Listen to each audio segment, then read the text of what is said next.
အခန်းကိုကျော်ရှိန်ခငယ်လေးခကမာရွတ်သူ့နာမည်အရင်ကကျော်ရှိန်အရက်9ပေခွဲလောက်ရှိမယ်ခပ်ပိန်ပိန်ပါပါပုံစံမှုလူမိုက်လို့တောင်ပြောရင်ယုံနိုင်တရားမရှိတဲ့ပုံသူ့အဖေကဦးအေးဗျကျော်ရှိန်အမေကဈေးရောက်နေအဖေကတော့ဘာမှလုပ်တာမတွေ့ဘူးတနေ့ကုန်မူးနေတာပဲတွေ့တယ်အမိုးလွင်လာရင်သူ့မိန်းမကိုရိုက်တယ်အပြန်အလှန်ညစ်ညစ်ပတ်ပတ်ရုပ်ရုပ်မာမာအော်ဟစ်ဆဲသူကြနဲ့တော်တော်စိတ်ပြတ်ဖို့ကောင်းတဲ့မိသားစုပါပဲဗျာသူ့အကိုနာမည်ကလည်းမောင်မောင်အေးပဲမောင်အေးလည်းလူမိုက်ပဲဒါပေမဲ့သူ့ညီလောက်တော့နာမည်မကြီးဘူးမောင်အေးကိုအကြီးကောင်လို့ခေါ်ရကသူလည်းအငယ်လေးဖြစ်လာတာကမာရွတ်လို့နာမည်တွင်လာပုံကဒီလိုဗျသူလူတက်မှုတွေတလီကြီးနဲ့ရုံးတင်စစ်စစ်နေတော့အမိတ်ချမယ်နေ့ကိုရောက်လာတယ်အမှုတွေကများချလိုက်တဲ့ပြည်တံတွေကလည်းများလွန်းတော့အမိန့်ကိုတော်တော်နဲ့မပြီးနိုင်ဘူးဒီမှာတင်ကျော်ရှင်ကအမိန့်ချမဲ့တရားသူကြီးကို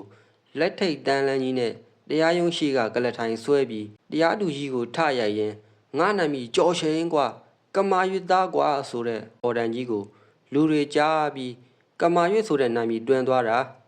ကျွန်တော်သူနဲ့2 နှစ်လောက်အတန်းအတူတူတက်ဖူးတယ်သူဘာလို့ဒီလောက်ဆိုးသွားတာလဲဆိုတာလဲနောက်ကျောင်းဇလန်လေးရှိသေးတယ်ကျော်ရှင်က2 တန်း3 တန်းလောက်ပဲကျောင်းနေပြီးပေးတည်နေတယ်သူ့အဖေနဲ့အမေကလည်းတကြက်ကြက်ရန်ဖြစ်တယ်ကျော်ရှင်တို့ညီအကိုအိမ်မှာမကပ်ဖဲကျွန်တော်တို့ရက်ွက်နာကကလားဆရာလေးရဲ့ဒနီတော်မှာဒနီရီတောက်ဖဲရိုက်ကြက်တိုက်နောက်တော့ကီလီဘက်မှာစကြက်ကြသွားကြတယ်ဒါလဲကျော်ရှင်အမေကကုံစင်းရောက်တော့ကီလီမှာရှုပ်ဖို့လမ်းသာရသွားတာပေလိုက်တေလိုက်ရန်ဖြစ်လိုက်နဲ့မမျော်လင့်ပဲကျော်ရှင်မိမရသွားတယ်မိအေးတဲ့မိအေးကသူ့တငယ်ချင်းမွန်နာရဲ့ညီမမိမရပြီးတိတ်မကြခင်ဓာထုံးမှုတခုနဲ့ကျော်ရှင်ထောင်1 နှစ်ကြာသွားတယ်အဲ့ဒီဓာထုံးမှုကလည်းသူ့တငယ်ချင်းမိုက်ဖို့မိုက်ဖက်တွေကြောင့်သူကတစားခံဖြစ်ခဲ့ရတာလို့ဆိုတယ်ဘဲကဘလို့ဇလန်းတွေရှုပ်ကုန်လဲတော့အသေးစိတ်မသိတော့ပါဘူးဗျာကျော်ရှင်ထောင်ထဲရောက်ပြီး6 လ 10 လလောက်ရှိတော့မိအေးကလိုင်းဖြစ်သွားတယ်လိုင်းဆိုတာလိုင်းပေါ့ဗျာတချို့အဆိုအရမိအေးဒီဘဝရောက်အောင်ကျော်ရှိန်ပေါ်တာလူရင်းတွေကလိုင်းတွင်းလိုက်တာတဲ့အပြင်ကမိအေးတရင်ကိုထောင်ထဲကကျော်ရှိန်ဘလို့ရတော့မှန်းတော့မသိဘူးထောင်ထဲကလွတ်လာတဲ့ကျော်ရှိန်ဟာထောင်ထဲကနေရာသတန်ပို့လိုက်တယ်မင်းတို့အားလုံးတယောက်မကျငါတတ်မယ်တဲ့သူအုပ်စုကငယ်ပေါင်းတွေဆိုတော့ဘယ်ယုံကြမလဲဗျာမယုံရင်ပုံမျက်နှာမှတ်ပြီးတော့ကျော်ရှိန်ဟာတကယ်ပဲသူပြောတယ်လို့လုပ်ခဲ့တယ်ဟုတ်တယ်တယောက်ပြီးတယောက်အကွက်ကြကြစီစဉ်ပြီးတတ်ခဲ့တယ်ရုပ်ရှင်စံတလူလိုစိတ်ကူးရင်စံတလူလိုတော့ရှိတာဗျဒါပေမဲ့ကျော်ရှိန်ဟာတကယ်ကိုလူတက်မှုတွေဇက်တိုက်ကျူးလွန်ခဲ့တယ်ကျော်ရှိန်လူတက်တဲ့စိတ်ရဲမှာပထမဆုံးအလှည့်ကျသွားတာကတင်ထွန်းဗျတင်ထွန်းအသက်ခံရတော့တင်ထွန်းအသက်22 နှစ်ထက်မပိုတော့ဘူးသူ့ကိုကျွန်တော်ကောင်းကောင်းမှတ်မိနေတာကသူအသက်မခံရခင်တရက်ကျွန်တော်တို့အိမ်ရှိကိုသူရောက်လာတယ်တင်ထွန်းကအထက်သားဆက်ရုံမှာအလုပ်လုပ်တယ်သူကကျော်ရှိန်နဲ့စိုးဘက်တော့မဟုတ်ဘူးမိအေးကိုဖျက်ဆီးတဲ့အထဲမှာသူအဓိကနေရာကပါတယ်လို့ကျော်ရှိန်ကစရင်ထည့်ထားတယ်တင်ထွန်းကလူဖြောင်းဗျအသားအရီအရက်အမောင်းမိမကြိုက်ရုပ်ရည်ပဲသူ့ပုံစံကကျွန်တော်တို့ငငယ်ကဂျပန်စနိုက်ပါမင်းသားစန်နီချီဖာပုံစံနောက်သူကအာဂသာဓမ္မဗျနိုင်ငံခြားလက်ဝဲကိုမြို့နယ်လက်ရွေးစဉ်အဆင့်ရှိတယ်တချို့ပြောတာကတင်ထွန်းဟာပြိုင်ဘက်ကိုကျမ်းမြင်မော်လှဲသိတဲ့နေရာမှာတိတ်မြန်တိတ်တည်တတ်တယ်လို့ဆိုတယ်အဲ့ဒီနေ့ကသူကကျွန်တော်ရှိမှကျော်ရှိန်သူ့ကိုချိန်တဲ့အကြောင်းရေစရာလုပ်ပြီးပြောနေတာဗျဘေးကနားထောင်နေတဲ့သူတွေကအိမ်ဘေးကအမျိုးသမီးတချို့သူတို့မျက်နှာအမူအရာကတင်ထွန်းလို့လူမျိုးကိုတယောက်ချင်းချိန်ပြီးရှင်ရလူမိုက်မို့လို့ပဲဆိုတဲ့ပုံစံပေါက်နေတယ်သူ့ကိုကျော်ရှိန်ကကမာရွတ်ဘူရာယုံနာကမြက်လေးယုံလမ်းထဲမှာနောက်နေ့ည8 နာရီတယောက်ချင်းရှင်းဖို့ချိန်ထားတယ်လို့ပြောတယ်မြက်လေးယုံလမ်းဟာကမာရွတ်ဘူတာယုံပလက်ဖောင်းဘေးနဲ့ထိတ်တိုက်တိုးနေတဲ့လမ်းမြက်လေးယုံလမ်းဆိုတာကလည်းအဲ့ဒီခေတ်ကမြက်လေးယုံလမ်းလူတက်အမှုဆိုပြီးဟိုးလေးတကြောဖြစ်နေခဲ့တဲ့လမ်းတရုတ်တထေးကြီးတယောက်ကိုညားဘက်အိပ်ရာထဲမှာတယောက်ကလာတက်သွားတဲ့ပုံစံဖြစ်နေလို့အင်းစိန် CID ကဝင်ပြီးကင်တွယ်ဖော်ထုတ်ခဲ့တဲ့အမှုတရင်စာတွေထဲမှာမြက်လေးယုံလမ်းလူတက်မှုကိုလူတွေစောင့်ဖတ်ကြရတဲ့အထိပဲနောက်ဆုံးအမှုပေါ်တော့တရုတ်ကြီးရဲ့ဇနီးကတရုတ်ကြီးနှိပ်စက်လွန်းလို့သူ့မောင်နဲ့တိုင်ပင်ပြီးတက်ခိုင်းနေဆိုတာပေါ်သွားတယ် ကျော်ရှိန်ကအဲ့ဒီမြဲလေးယုံလမ်းမှာတင်ထွင်းကိုချိန်ခဲ့တာလေတင်ထွင်းကိုကြည့်ရတာချိန်တဲ့နေရာကိုဘာမှဂရုမစိုက်ဖဲသွားမယ်ပုံပဲသူ့ကိုယ်သူလဲတော်တော်ယုံကြည်မှုရှိနေတဲ့ပုံဟုတ်တယ်ဗျာသူသွားခဲ့တယ်ပြီးသူတည်ခဲ့တယ်ပေါ့နောက်2ရက်လောက်အကြာမှာတင်ထွင်းတည်ပြီလို့မနေ့အစောကြီးမှာကျွန်တော်ရက်ွက်ထရကြားမိတယ်ဘယ်လိုပဲပုံကြော်ရှိန်နဲ့ချိန်တွေ့ပြီးဘယ်လိုတိုက်ကြခိုက်ကြရေဆိုင်ကြတယ်လဲတော့မသိဘူးနောက်နေ့မနေ့6နာရီလောက်မြလေးယုံလမ်းဘေးရီမြောင်းထဲမှာတင်ထွန်းအလောင်းကိုဖျားသောတကူနဲ့အုပ်ထားတာကိုတွေးကြရတာတဲ့ဗျာရင်ဘတ်မှာလဲဓာတ်ခံရ2ချက်နဲ့တဲ့တင်ထွန်းအတက်ခံရပေမဲ့ကြော်ရှိန်နာမည်ကြီးလာသေးတာတော့မဟုတ်ဘူးနောက်တလားလောက်ကြာတော့အေးကျူအလှဲရောက်လာတယ်အေးကျူကကြော်ရှိန်ပေါ်တာအရင်စိုးပေါ်စိုးဘက်တေပေါ်တေဘက်မိအေးဇလန်မှာသူလဲမကင်းဘူးတဲ့ကြော်ရှိန်ကအေးကျူကိုရက်ချင်းပေးပြန်တယ်ဒိုဘီလိုင်းဘက်ကစီဗန်တိုင်ယာမိန်လာကန်နာမှာကျွန်တော်တို့ကအဲ့ဒီနေရာကိုချီကန်လို့ပဲအလွယ်ခေါ်ကြတာဒီတခါအေးကျူကသူတယောက်တည်းမသွားဘူးတဲ့အဖော်2ယောက်ခေါ်သွားတယ်ဘယ်လိုဖြစ်တယ်လဲအသေးစိတ်မပြောနိုင်ပေမဲ့အေးကျူလဲချင်းနိုင်နေကြော်ရှိန်ဓာချင်နဲ့အတက်ပြောက်ပြန်တာပါပဲလူ2ယောက်တက်ပြီးခဲ့ပေမဲ့ကြော်ရှိန်ကိုဖမ်းမမိဘူးထောင်ထဲမှာနေခဲ့တာဒုစရိုက်လောကနဲ့အဆက်ရခဲ့တယ်ထင်ပါရဲ့ရှောင်းနီးတိန်နီးတွေတက်နေတော့ရဲကသူ့ကိုမဖမ်းနိုင်ဘူးမဖမ်းနိုင်ုံမကဘူးကျော်ရှိန်ကနောက်ထပ်6ယောက်ကိုတတိတရန်ကြီးထပ်တက်ပြန်တယ်အော်ကလားကိုကမာ၍ကျွဲကောင်းသည့်ကံဘေးမှာဟန်သိန်းကိုဆက်တွန်းလန်းအဆုံးမှာလှမင်းကိုနိဗ္ဗာန်ဆန်းသက်ထဲမှာရုပ်ရှင်ဆန်းဆန်းရက်ချင်းနဲ့တက်ခဲ့တယ်လူကုန်တလောက်ရှိပြီး8ယောက်မြောက်လူတက်မှုဖြစ်ပြီးတဲ့အချိန်ကျော်ရှိန်ကိုရဲကဖမ်းမိသွားတယ်မဖမ်းနိုင်လို့လည်းမဖြစ်တော့ဘူးရန်ကုန်တစ်မျိုးလုံးကျော်ရှိန်ကြောင့်6ချကုန်ကြပြီကျော်ရှိန်ကိုယုံတင်တော့ကျော်ရှိန်ကအားလုံးကိုဝန်ခံတယ်တရားသူကြီးကိုလည်းတိတ်ဂယုမဆိုင်ဘူးသူကခဏခဏမချင်းနဲ့ကွာထောင်တော့မြန်မြန်ချဒီကောင်တွေအခုပြန်ရှင်းလာရင်ထက်တက်အောင်ပါဆိုတာကြီးကျင်းဝါနေတယ်တဲ့နောက်ဆုံးတရားသူကြီးကလူတက်မှုတစ်ခုချင်းစီအတွက်အမိန့်ချတဲ့နေ့ရောက်လာရော့အမိန့်ကအမှုတစ်ခုချင်းအတွက်ဖတ်နေတော့ပထမအမှုအတွက်ထောင်ဒဏ်အနှစ်20နောက်ဒုတိယအမှုအတွက်အနှစ်20တတိယမှုအတွက်သေဒဏ်ဆိုပြီးအမိတ်ဖက်လို့မဆုံးနိုင်အောင်ဖြစ်နေတဲ့အချိန်ကျော်ရှင်ကလက်ထိတ်တန်းလန်းနဲ့ကလထိုင်ဆွဲပြီးတရားသူကြီးကိုပြေးရိုက်တာနဲ့ရုံရင်ဆန်ခတ်ဖြစ်ပြီးအမိတ်ဖက်တာရက်သွားတော့တာပဲကျော်ရှင်သေဒဏ်နဲ့နှစ်ပေါင်းဘလောက်မှမတည်ကျသွားတယ်နောက်တော့သေဒဏ်ကနေလွတ်သွားတယ်နောက်ထောင်ထဲမှာလူတက်မှု2ကြိမ်လောက်ထပ်ဖြစ်ပြီးရန်ကုန်လူဆိုးလူမိုက်လောကမှာကျော်ရှိန်ခေါ်အငယ်လေးခေါ်ကမာရွေဆိုပြီးဖိတ်ဖိတ်တုံအောင်ကြောက်ကြရတဲ့ရာဇဝင်လူဆိုးဖြစ်လာတော့တယ်1988ခုနှစ်အရေးအခင်းဖြစ်တော့ကျော်ရှိန်လွတ်လာတယ်အေးဗျာယုံနိုင်စရာတော့မရှိဘူးကျော်ရှိန်ဟာကျွန်တော်လက်ရင်းတပြည့်ဖြစ်လာခဲ့တယ်ဘယ်လိုပဲပုံဖြစ်လာတယ်တော့နောက်အကြောင်းတင်မှပြောပြပါမယ်အခုတော့လူမိုက်တွေအကြောင်းပြောနေတာကျွန်တော်ကလူမိုက်မဟုတ်ဘူးဒါပေမဲ့အရေးကြုံလာရင်တော့မိုက်ဖို့ဝင်မလေးပြန်ဘူးအဲ့ဒီလောက်ဟိုလေးတကြောနာမည်ကြီးခဲ့တဲ့ကျော်ရှိန်လက်ကိုကျွန်တော်ခုတ်ဖြတ်ပစ်ဖို့လုပ်ခဲ့ဘူးလေတဲ့ဒီချာကြည့်ရှုစောက်ရှောက်နေတဲ့ကြားကကျွန်တော်ရုံးကိုလာလေတဲ့ဆရာမတယောက်ရဲ့ဒီဂရီမျက်မှန်ကိုခိုးလို့အမဲသူကကျွန်တော်ကိုရက်ချင်းပေးပြီးစင်းရှင်းမဲ့လုပ်သေးတယ်ချင်းတဲ့နေ့မှာကျွန်တော်ကသူ့တဲ့ဥအောင်အကွက်ချပြီးအနံယူပြလိုက်တော့ဂျိုဂျိုးသွားတယ်ဆိုပါတော့တကယ်တော့လူမိုက်ဆိုတာဒုက္ခနဲ့တူပါဗျာနောက်တစ်ခုကလူမိုက်အများစုဟာညံရင်နှိမ့်တယ်ကျွန်တော်ကညံသမားလေကျွန်တော်ဟာဘလို့လူမိုက်တွေရဲ့ဆရာဖြစ်လာတယ်လဲဆိုတာလဲနောင်ဇက်ကြီးလဲလာပါလိမ့်မယ်အခုတော့ကျွန်တော်ကိုတွေ့ရန်ကုန်လူမိုက်လောကကထိပ်သီးလူမိုက်အာရကီအကြောင်းပြောပြစေအောင်အခန်း30ကလားလူမိုက်အာရကီတကယ်တော့အာရကီကလူကြောက်ဗျဒါပေမဲ့သူလူတက်တာကတရားခွင်မှာတရားသူကြီးရှိမှာတိတိကျကျပြောရရင်စိတ်ကန်းတရားယုံအပေါ်မှာအေးပေါ်ဗျာတရားယုံပေါ်မှာလူတက်တယ်ဆိုတာယုံနိုင်စရာဘယ်ရှိပါမလဲဒါပေမဲ့တကယ်ပဲဖြစ်ခဲ့တယ်တိတိကျကျပြောပြမှပြည့်စုံမှာပဲအဲ့ဒီအချိန်အဲ့ဒီခက်ကအခုနိုင်မီကျော်ရုပ်ရှင်မင်းသားကြီးကျော်ဟိန်းရဲ့စင်ကိုလီဂိုင်းဆိုတာကိုလူငယ်တွေအားကျနေတဲ့အချိန်ပေါ့ကမာရွေးခေါ်ကျော်ရှိန်တို့နဲ့တစ်ချိန်တည်းလောက်မှာကီလီပွဲယုံနှမ်းမှာစကြက်ကြနေတဲ့ဟိန္ဒူကလာအုပ်စုတစုမှာနာတန်ဆိုတဲ့ကလားတစ်ယောက်ကဥဆောင်ပြီးဂိုင်းတစ်ခုဖွဲ့တယ်နာတန်ကဟိန္ဒူလူမျိုးပေမဲ့ခရစ်ယာန်ဘာသာကိုးကွယ်တာအဲ့ဒီခက်ကလန်တရခိုင်းဆိုပါတော့နာမည်တော့ကျွန်တော်မမှတ်မိတော့နာတန်မန်နီဘာလာအာရကီတို့အပါအဝင်ဂိုင်းဝင်20ကျော်ရှိတယ်ပြဿနာကိုစပြီးမီးမွေးတာကတော့နာတန်ပဲ နာတန်ကကြီးမြင့်နိုင်တစ်ဖက်ကန်းအေးရွာကိုကူးသွားပြီးအဲ့ဒီရွာကကလမာလေးတစ်ယောက်ကိုတွားကြူရာကနေရွာကန်နေနဲ့ရန်ဖြစ်လာတယ်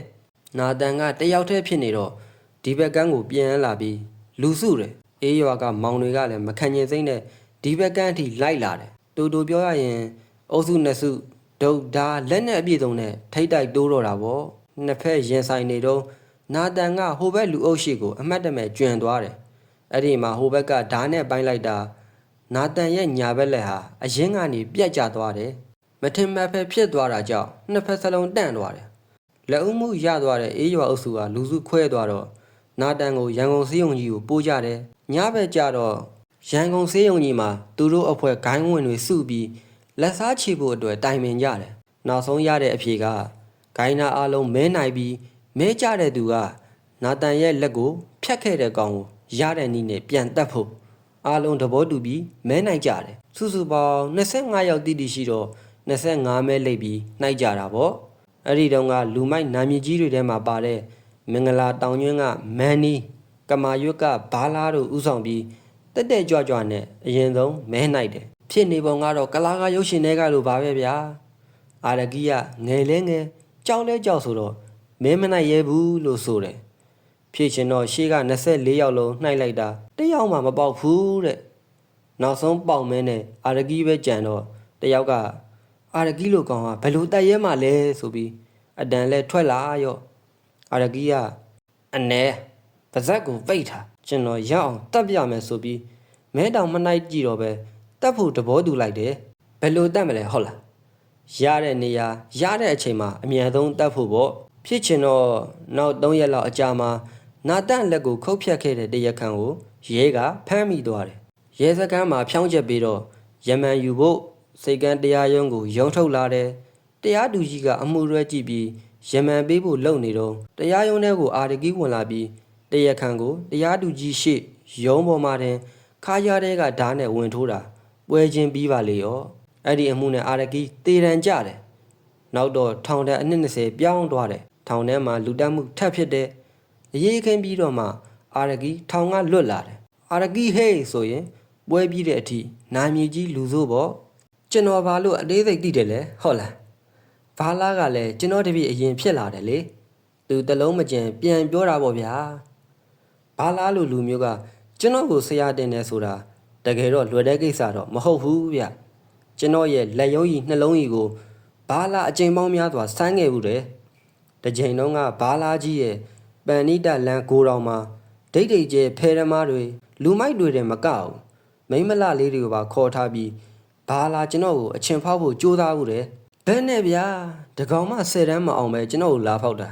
ကျွန်တော်အတွက်ရေစရာတောင်ဖြစ်နေသေးတယ်ဖဲဝိုင်းထဲမှာတဲ့မိမလလေးကိုကျွန်တော်ပဲလုံးလုံးပါလာအောင်သူတို့ထက်ဈေးနှက်ဆပို့ပြီးဝယ်လိုက်တာဘာလာတို့လိန်စင်အကုန်ပေါ်ရုံမကရင်ခွင်ထဲကတောင်မထွက်တော့ပါဘူးဖြစ်တဲ့အထိလူငယ်ချစ်တဲ့လေးဘဝနဲ့ရှောက်ခဲ့တော့ပါဗျာနောက်ပိုင်းတော့ဘာလာဟာကျွန်တော်အပေါ်တကယ်ကိုတစ္ဆာရှိခဲ့ပါတယ်ပွဲကြီးပွဲကောင်းတွေမှာအမှုတွဲတွေဖြစ်လာခဲ့ပါတယ်ကျွန်တော်ဘဝဟာလူဆိုးလူမိုက်တွေနဲ့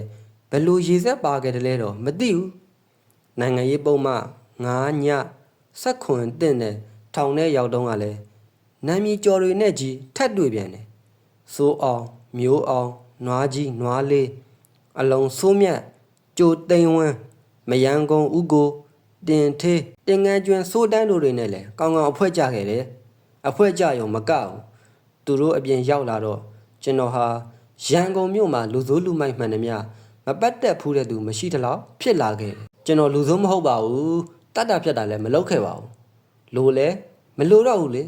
ကျွန်တော်ပါဇက်ကပြောလိုက်ရုံပဲဒါပေမဲ့ကျွန်တော်ဟာအကျန်းနီးကိုတုံးခဲ့တယ်မတက်တာလွမ်းမှသာကျန်းနဲ့ရမ်းတဲ့နီးကိုတုံးတယ်ကျွန်တော်အကျန်းနီးတုံးပြီဆိုရင်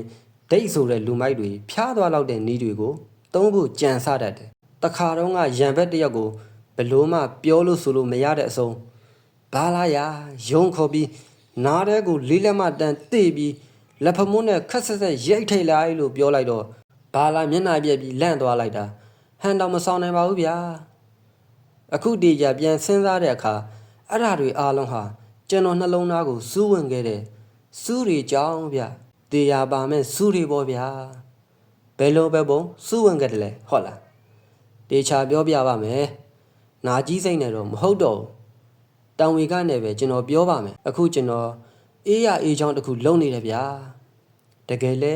အထိုက်အလျောက်အေးခဲ့ပြီထင်ပါတယ်အခန်း7အရှုံးတွေကြားကလက်ခိုင်ရဲဘက်စကန်တစ်ခုလုံးကနေဆာဒူဝလှုပ်ရှားမှုပုံစံအတိုင်းပဲနနက်6နာရီထဖျားရှိခိုး9နာရီအိတ်ဆောင်ဖွင့်စံပြုတ်တော့9နာရီခွဲမှာပုတ်စင်းလဲမျိုးအထိနဲ့တော့ရင်နှကွဲမှာတိုက်ဆွဲနေပူမိုးရွာနား၍မရတဖြည်းဖြည်းရဲဘက်အများစုဂိကုန်ကြပြီပင်မန်းတိတံမခံနိုင်သည့်အစုံပုတ်စင်းနေရာကထွက်ပြေးဖို့ကြိုးစားကြသည်ခဏခဏပြေးသည်ခဏခဏပြန်မိသည်ပြန်မိလျင်အရှင်လက်လက်ငရဲပြီရောက်သည်ထက်ဆိုသည်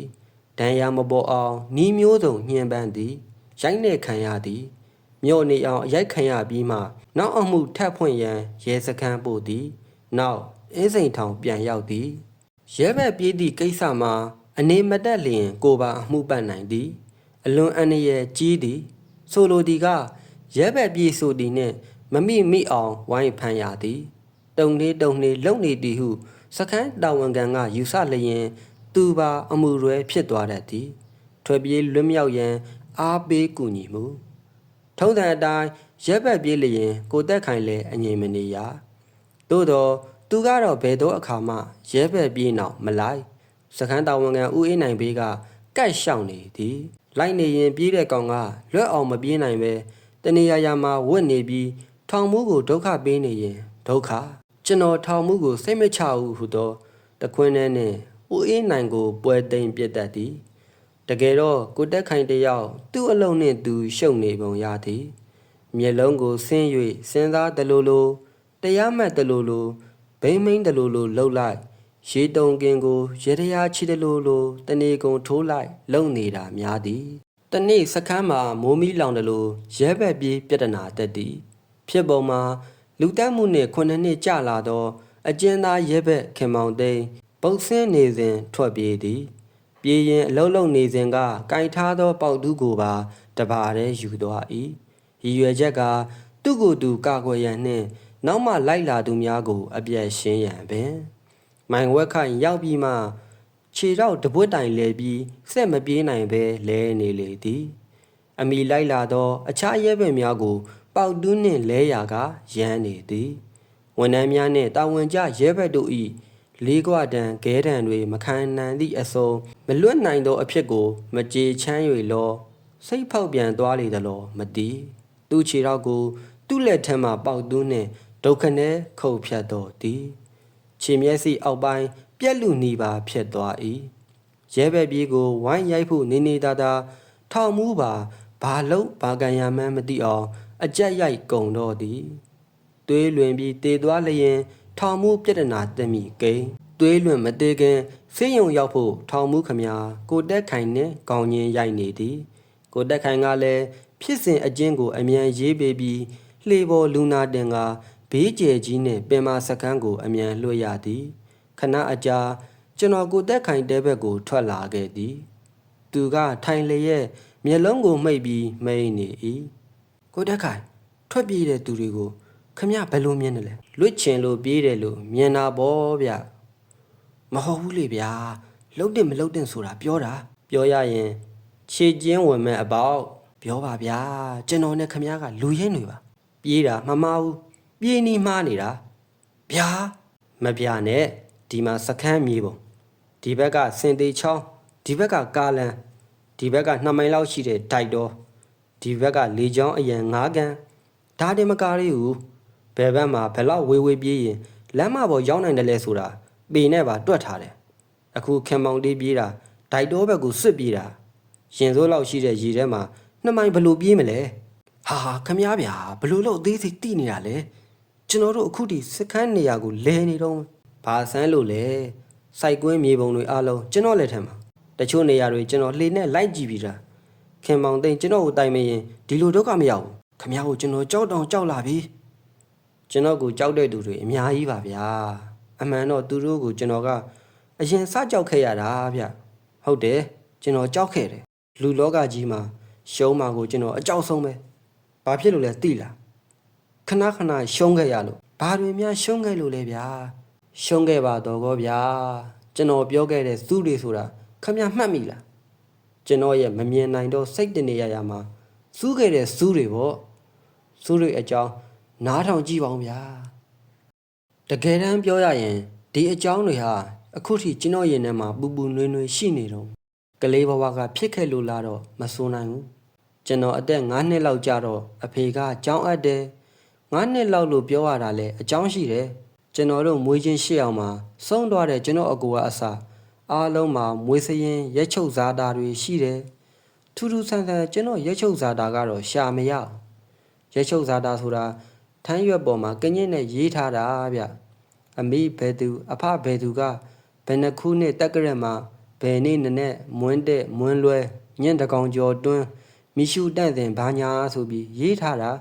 ဗါတဲ့အသက်120ရှည်သေးတည်းဆိုတာတောင်ပါတယ်အမေကလည်းဒီကလေးမီးတွင်တော့ကစောင်းနှွင်းကြီးနင်းတွေအရန်အောင်လို့ဆိုတော့အဖေကကျွန်တော်အကိုနဲ့ညီမွေးတဲ့ကြားတဲ့ကတက်ကလေးတစ်ခုကိုရှာတယ်နှစ်နှစ်ကြီးနှစ်နှစ်ငယ်ဆိုတော့ရှာရတာမခက်လာဘူးမွေးတဲ့လားစောင်းနှွင်းဆိုတော့တစောင်းမုံဆိုပြီးထည့်လိုက်တာပဲရက်လာမှန်းတော့ရမ်းတော့ပေါ့ဗျာ10တန်းစာမျိုးဝယ်ဖြေဖို့လို့တော့အင်္ဂလိပ်လိုမွေးတက်ကလေးထည့်တော့လဲထိုးနီး၎င်းပဲဆရာမကဗမာတက်ကလေးနဲ့တိုက်လို့မရတဲ့အစုံထင်ရမြင်ရဆွတ်ပြီးမွေးနေ့ကိုထည့်လိုက်တာအောက်တိုဘာ24တဲ့ဟုတ်တယ်အဲ့ဒီကဘာကုလသမဂ္ဂနေ့ပဲအဲ့ဒီကလေးကပြညတ်တော်ရဓာတ်တက်ပါလေရောတလားတော့မသိဘူးရှုပ်လိုက်တဲ့ဘဝကုလသမဂ္ဂထက်တောင်တာရေးဗျာတကယ်တမ်းပြောရမယ်ဆိုရင်ကျွန်တော်ဟာဘယ်နေ့ဘယ်ရက်ကလူလောကကြီးတဲ့ကိုရောက်လာခဲ့တယ်ဆိုတာကျွန်တော်မသိပါဘူးသိတဲ့သူလည်းမရှိတော့ပါဘူးဗျာကျွန်တော်မစိုးသွမ်းခဲ့ပါဘူးကျောင်းမှာကောင်းကောင်းစာကြိုးစားခဲ့ပါတယ်ကျွန်တော်ညံရီကလည်းပင်ကိုကအထိုက်လျောက်ရှိတော့ထူးချွန်တဲ့ကျောင်းသားထဲမှာပါခဲ့ပါတယ်ဆိုလိုတာကကျောင်းစာထားကြတဲ့ကပဒုတစေရင်ဝင်တာကိုပြောတာဒါပေမဲ့အဲ့ဒီပဒုတကကျွန်တော်ဘဝရဲ့အစမှာဘာမှအသုံးမဝင်ဘူးနတ်မောက်လိုတောမြို့ကတက်လာကြတဲ့ကျွန်တော်တို့မိသားစုဟာပတ်ဝန်းကျင်မှာခန့်နှုံခက်အားမိသားစုဖြစ်နေတယ်ပတ်ဝန်းကျင်မှာကအလုံးကလက်ရဲဇရဲတွေကြီးပဲထစ်ခနဲ့ရှိရင်မိုက်တက်ကောင်ထွက်ခဲ့ဆိုတာကြီးပဲအေးလေကျွန်တော်တို့ကမိုက်မှမမိုက်တာဘယ်ထွက်ရမလဲဒါပေမဲ့ကျောင်းမှာခဲတံနဲ့ထိုးတာကြောက်တင်မုံနဲ့ခုတ်တာလက်သီးချင်းထိုးတာနှပန်းလုံးတာရက်ွက်ထဲမှာကြက်ပြောက်ဘဲပြောက်အရံမူးပြီးရမ်းနာကအစအားလုံးကန်ဝန်းချဲလန့်နေကြီးပဲဆိုတော့ကျွန်တော်လည်းဘယ်ရှောင်နိုင်မှမလဲကျွန်တော်ကငငယ်ကလူဖလန်လေးဗျမတ်ရရကျွန်တော်ကိုစပြီးတမတာကတော့ဖိုးအေးပဲသူကကျွန်တော်ထက်တရန်းငယ်တဲ့ကြောက်တိုးပြရကချဲလန့်လောက်ကြရောဆိုပါတော့နှစ်ယောက်သားမျက်နှချင်းဆိုင်လိုက်တာနဲ့ကျုပ်စိတ်ထဲငါဘာလို့ရင်ကောင်းမလဲစဉ်းစားနေတော့ရှိသေးဖိုးအေးပြစ်တွန်းလိုက်တဲ့လက်သီးကကျွန်တော်ညာဘက်နှထင်ကိုတဲ့တဲ့ထိပြီးခေါင်းထဲမှာမီးပွင့်သွားတယ်အိမ်ပြန်ရောက်တော့ကျွန်တော်ညီတက်နိုင်ကအားပေးတယ်မင်းကလက်နေကြဟိုကွာနဲ့တော့နေရတဲ့ကလေးပင်မဲ့ကျွန်တော်ရှက်တာပေါ့ညာဘက်မျက်လုံးကလည်းပိတ်နေတယ်လို့ဖြစ်သွားတာကြောင့်ဖိုးအေးလက်ချက်နဲ့ကျွန်တော်အစ္စလမ်ဝေတာကိုလမ်းထဲကရောကြောင်းမှာပါတိကုန်တယ်အမေကတော့သူ့လက်သုံးစကားအတိုင်းပဲတားရဲ့ခွေးပါရင်အမီးကုတ်လူပါရင်နောက်ဆုတ်တဲ့ဆိုပြီးကြက်ထုတ်ထိုးပေးတယ်ကျုပ်လားဘယ်နောက်ဆုံးမလဲရဲထွေးဆိုတဲ့ဂျပူကောင်နဲ့ညဘက်10နာရီလောက်နှစ်ယောက်ချင်းချင်းပြီးထိုးတယ်ဒါကလည်းကျွန်တော်တို့ထက်အသက်ကြီးတဲ့သူတွေကမြှောက်ပေးတာမင်းတို့နှစ်ယောက်ရွယ်တူတယ်ဘဲကောင်ဘိုလဲဆိုတာကဖိုက်တန်ဇလန်စတာဘေးနှစ်ဖက်မှာအုံးမင်နှုံတွေဖြတ်ပြီးကာထားတဲ့လမ်းကြားလေးထဲမှာဗျကျွန်တော်တို့နှစ်ယောက်ရဲ့လက်ရည်ဆန်းမှုကနှစ်ယောက်စလုံးပစိုးခရောင်းကြိုက်ပြီးအတင့်အနေထားနဲ့စပြီးရင်ဆိုင်လိုက်ကြတာပေါ့ထုံးစံအတိုင်းအရေးအကြောင်းဆိုကျွန်တော်လက်နှစ်ဖက်ကလှုပ်မရတော့ခေါင်းထဲကသာဘယ်နေရာထိုးရင်ကောင်းမလဲစဉ်းစားနေတာရဲထွေဟာမိုက်တန်ဆန်းလိုကောင်းမျိုးဗျဘလို့ထိုးလိုက်မှမသိဘူးတတိထားမိတော့အုံနှုံးတွေဘေးကိုကျွန်တော်လွန့်ကြသွားတာသိလိုက်တယ်ကျွန်တော်လားဘယ်လျှော့ပါမလဲနမ်းမောက်တွေးပဲပြန်ထပြန်ရင်ဆိုင်တာပေါ့မထူးပါဘူး3ကြီး3လားအုံတုံးတွေနဲ့နှစ်ပါတော့ရတာကြီးပဲဒါနဲ့လေကျွန်တော်အားမလျှော့ကမာရွေးဈေးကြီးထဲမှာတိရက်ကွက်ကကောင်တွေနဲ့စွန့်လိုက်ရင်ပွဲကြီးပွဲကောင်နှွှဲလိုက်သေးတယ်ကန်ကြီးလို့ပေါ့ဗျာနောက်ကောက်ပွဲမဖြစ်ခင်ညီတော်မောင်ရောက်လာပြီးဝင်တမသွားလို့ခံပွဲတွေကတော့ပြောမကုန်နိုင်ဘူးကျောင်းလူစိုးစည်ရင်ဝင်တန်ကြိုးတိုင်ဘက်က ကျောင်းသားတစ်ယောက်ကကျွန်တော်ကိုကျောင်းဆင်းချိန်ဘာမှမသိပါရိုက်သွားတာလဲပါသေးနောက်တော့မှသိတာကကျွန်တော်ကိုပါရိုက်ပြမယ်မုံဝဲကြွေးကြီးဆိုပြီးရိုက်တာတဲ့အဲ့ဒီတော့ကကျွန်တော်က6တန်းရောက်နေပြီနေအောင်ဗျာ6တန်းမရောက်ခင်4တန်းတော့ကလည်းပြဿနာအကြီးကျယ်တက်သေးတယ်အဲ့ဒါကမိန်းမကိစ္စ4တန်းမှာမိန်းမကိစ္စဆိုတာရီးစားတာပေးတဲ့အမှုဗျဖြစ်ပုံကကျွန်တော်ရေးတဲ့စာဒီစာကုန်းတွေကအတန်းထဲမှာအမြဲတမ်းလိုဆရာမကချီးမွမ်းရာကစတာကျွန်တော်နဲ့တခုံထဲထိုင်တဲ့တရုံမောင်မောင်နဲ့ချစ်စင်ကမင်းဒီလောက်စာရေးတတ်နေတာရီးစားတာရေးကြည့်ပါလားတဲ့ဟာဘယ်သူကိုဘာကိစ္စရီးစားတာရေးရမှာလဲဆိုတော့အတန်းထဲကခက်ချိုးချိုးကောင်းပါလေခင်အေးတန်းကိုရေးကွာတဲ့ကျွန်တော်စိတ်ထဲခင်အေးတန်းကိုဘလို့မှမနေဘူးဟိုစိတ်ဒီစိတ်ဖြစ်ရမယ်အရွယ်မှမဟုတ်တာရံပွဲတိုင်းခံရပံများတော့ဒီတခါအစွမ်းပြလိုက်မဟဲဆိုပြီးရီးစားတာရေးလိုက်ရော့ကလေးပဲဗျာကလေးလိုရေးတာပေါ့သူ့ချစ်လာသွားတော့ခင်အေးတန်းပေါ့နေတိုင်းမြင်နေတော့ချစ်မိတယ်ချစ်ရင်အကြောင်းပြန်မုန်းရင်တီးခံတော်သေးပြီပေါ့စာရေးနီးကလည်းအညာကစာတွေစာတိုက်ကလာရင်အမေကိုဖက်ပြနေလို့အတူခိုးတာပါဗျာဘယ်ကဘလို့မောင်မောင်နဲ့ချစ်စိန်တို့လှုပ်ရှားလိုက်တဲ့တော့မမတ်မိတော့ပါဘူးဗျာခင်အေးတန်းလိုအိတ်ထဲကိုကျွန်တော်နာမည်နဲ့ရီးစားတာရောက်သွားပါလေရောအခုကျွန်တော်ပြောနေတာတွေဟာရဲစရာလိုပဲဒါပေမဲ့အဲ့ဒီနေ့ကအဖြစ်ဟာကျွန်တော်ဘဝမှာအနည်း20ကျော်မေးပြောက်လို့မရတဲ့စူးကြီးတစ်ချောင်းဆိုတာအခုမှကျွန်တော်သိလာတယ်ကျွန်တော်ကမဟုတ်တာလှုပ်ထားတဲ့သူဆိုတော့အဲ့ဒီနေ့ကအိမ်ကိုတန်းမပြန်ရဲဘူးလမ်းထိပ်မှာဟိုလိုဒီလိုရောင်းပေးလှုပ်နေလိုက်တယ်ငါလှုပ်တာမှားပြီထင်တယ်လို့လဲတွေးနေတယ်ကြောက်လဲကြောက်နေတယ်ကြောက်ဆိုခင်အေးတန်းအဖေကပကလူကြီးဗျပကဆိုတာအခုခေတ်တမဝါယာမလူဆိုပါတော့သူ့အမေဒေါ်လာခင်ကတော်တော့ကိုအာကျန်းရှာကျန်းကျွန်တော်ထင်တာမမဘူးခင်အေးတန်းကကြောင်းကပြန်ရောက်ချင်းသူ့အမေကိုကျွန်တော်ရေးထားတဲ့စာပြတော့ဒေါ်လာခင်ဟာလုံကြီးကိုခါအထင်မှာပြီးကျွန်တော်တို့အိမ်ကိုခြိတက်တယ်ဗဇက်ကလည်းအညာဓာတ်တွေလူပါဝလို့ငါသမီးပိစီလေးကိုစာပေးရတယ်လို့မအေနှမမျိုးစုံအောင်အတန်ချက်ဆက်ရှုံးလောက်တဲ့စစ်ချီသေးတွေနဲ့ပေါ့ထုံးစံအတိုင်းပကလူကြီးမိန်းမဆိုတော့တရက်ကွယ်လုံးပွဲခံတယ်လို့ထွက်ကြည့်ကြတာပေါ့ဗျာကျွန်တော်အိမ်လဲရောက်ရောနေမကောင်းလို့ဆောင်းချုံအိတ်တဲ့ကျွန်တော်အကိုကိုကျွန်တော်မှတ်ပြီးဆွတ်ရိုက်တော့တာပဲတဲ့ဒါတွေကနောက်မှကျွန်တော်အကိုပြန်ပြောပြတာကျွန်တော်ကတော့အမေရှိတဲ့ဈေးဘက်ကိုထွက်သွားလိုက်တယ်ကျွန်တော်ပုံစံကမူပြက်နေတော့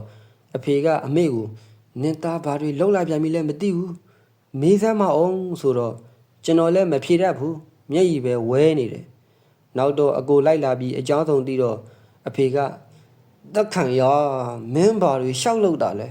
မင်းနဲ့တော့ပြဿနာပဲတဲ့ရိုက်တော့မရိုက်ဘူးအမေကငါသားရဲ့ဒါမျိုးမလုပ်ရဘူးကလေးကကလေးလိုနေမှပေါ့